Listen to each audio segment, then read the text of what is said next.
One of my sons called me. He went somewhere to pray for the sick. And a lot of people were healed. But he prayed for one lady that was deaf, and the deafness will not go. And he was so discouraged and came back and said, he prayed about it and nothing happened. He said, why did Jesus heal some and didn't heal the other? I said, well, the reason is because you are the one dictating who is healed. If you say some things, it will be heretic. You know, our generation is very religious. If you go out to win souls, you will say, I won 10 souls. But when you go out to pray for the sick, you will come back and say, Jesus healed 10 sick people. Because you feel that if you say, I healed 10 people, people will now say, hey, you are taking the glory of God. How many souls did you win today? I won 20 souls. Are you the one who won the souls? But why do you say so? The reason is because the eternal life that was given to the person came from your spirit. The eternal life didn't come from heaven. It is God that won the soul, but God won the soul through you. Because you were the one who communicated that life to that person's spirit. And so if you can say you won 10 souls, why are you afraid of saying you healed 10 sick people? Because of two things. You are afraid that if you say you healed 10 sick people, people will think you are taking the glory of God. And number two, you are afraid because you can easily replicate soul winning, but you don't know you can replicate healing.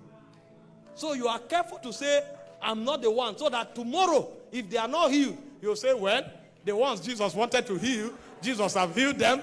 This one, I don't know. All power belongs to God.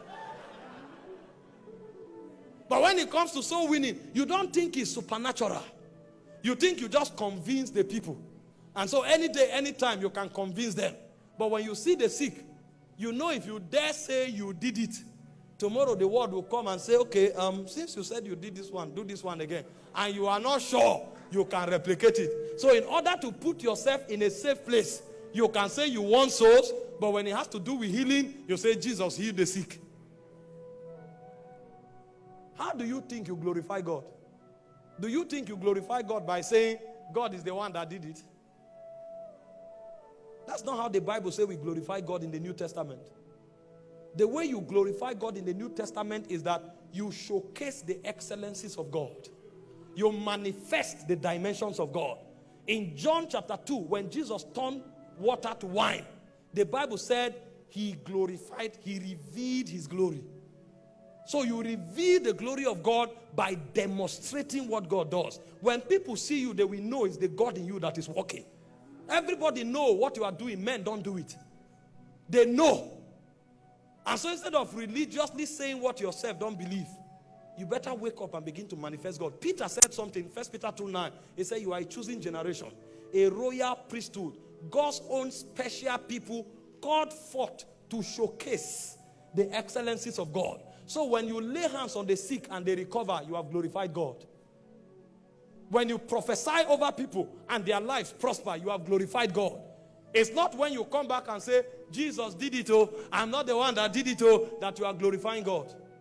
That is a part of it.